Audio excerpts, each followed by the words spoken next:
بسم اللہ الرحمن الرحیم۔ اسی طرح کے نصیحت آموز اقوال ذریعے کے لیے ہمارے چینل کو سبسکرائب کریں، لائک کریں، شیئر کریں۔ تمہیں غفلت میں ڈال رکھا ہے زیادہ سے زیادہ مال جمع کرنے کی خواہش نے، یہاں تک کہ تم نے اپنی قبریں بھی جا دیکھی۔ غصے میں فیصلہ اور خوشی میں وعدہ ہرگز نہ کریں۔ ماں باپ کے نوکر بن چھوڑ، رب تمہیں دنیا کا بادشاہ بنا دے گا۔ کیا یہ آسان نہیں ہوگا اگر آپ اسے پیچھے چھوڑ دیں؟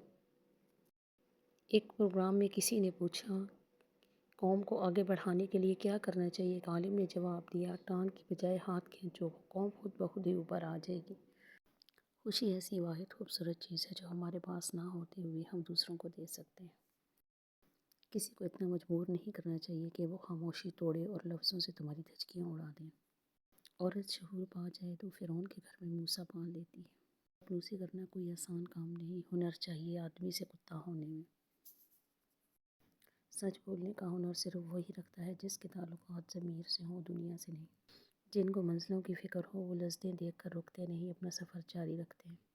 غم اور پریشانیاں ہر ایک کی زندگی کا حصہ ہیں، بس جس نے اپنی پریشانی پر قدم رکھا اور وہ جیت گیا، جس نے پریشانی کو سر پر سوار کیا وہ ٹوٹ گیا۔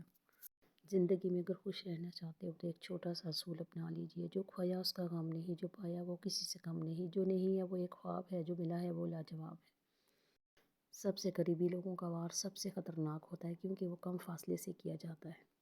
حاسد پر چاہے ہزار احسان بھی کر لو مگر دل سے وہ تمہارا دشمن ہی رہے گا۔ بہت احتیاط کیجئے کہ آپ کے بچے نصیحت کو نہیں آپ کے کردار کو اپنائیں گے۔ اولاد کی بہترین تربیت کی فکر کرو، سہولتوں کی نہیں۔ پرندے اپنے بچوں کو پرواز کرنا سکھاتے ہیں، گھر بنا کر نہیں دیتے۔ معاشرہ جلد ہی تباہی سے دوچار ہو جاتا ہے جہاں لوگ صرف اپنی ذات کا نفع سوچتے ہیں۔ اگر زیادہ دیر کسی کے سائے میں رہیں گے تو ایسا ہی ہوگا۔ کوشش کیجئے کہ اپنے پاؤں پہ کھڑے ہوں تاکہ کوئی آپ کی ایسی حالت نہ کر سکے۔ ہر چیز آسان ہونے سے پہلے مشکل ہی لگتی ہے۔ کیلنڈر کی کچھ تاریخیں زندگی کو ہی دیوار پر ٹانگ دیتی ہیں۔ کو سکھائیں کہ پھوپھیوں کے آنے پہ کبھی منہ نہ موڑنا، ان کے سامنے اچھے سے اچھا کھانا رکھنا، بہترین بستر بچھانا کیونکہ تم انہی کا خون ہو۔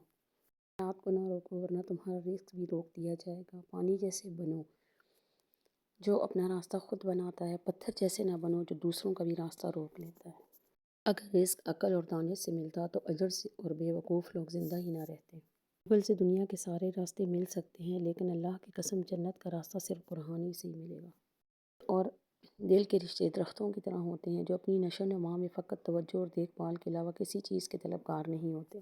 تسبیح سے مشروط نہیں، نیتوں کی پابند ہوتی ہیں۔ نیتوں میں کھوٹ ہو تو برسوں کی ریاضت بیکار ہو جاتی ہے۔ غصہ جس طرح ہمیں آتا ہے دوسروں کو بھی آتا ہے۔ ایکشن کے بعد ری ایکشن بھی ہوگا، سوچ لیجئے کیا آپ یہ برداشت کر سکیں گے؟ اپنوں سے ایسی لڑائی نہ لڑیں کہ لڑائی تو جیت جائے مگر اپنوں کو ہار دیں۔ ہم دشمنی کر لو، دکھاوے کی دوستی نہ کرو۔ جن پتھروں سے ہم دوسروں کو بچائیں جب وہ ہمیں ہی آ لگیں تو دکھ ہوتا ہے۔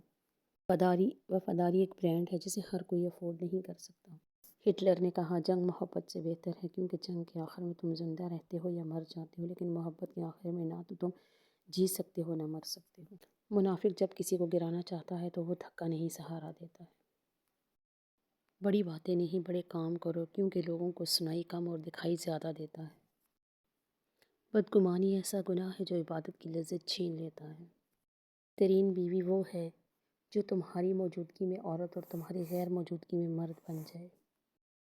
اولاد کو کبھی بھی بد دعا نہ دے۔ حضرت امام جعفر رضی اللہ عنہ کا قول ہے کہ جو شخص اپنی اولاد کو بد دعا دیتا ہے اللہ تعالیٰ اس کو تندرستی کے حوالے کرتا ہے۔ ہر اس شخص کے لیے ہلاکت ہے جو روبرو طعنہ زنی کرنے والا ہے اور پس پشت عیب جوئی کرنے والا ہے۔ ایسی ہی نصیحت آموز اقوال ذریعے کے لیے ہمارے چینل کو سبسکرائب کریں، لائک کریں، شیئر کریں اور بیل آئیکن کو دبا دیں تاکہ ہر آنے والی نوٹیفیکیشن آپ کو پہلے مل سکے۔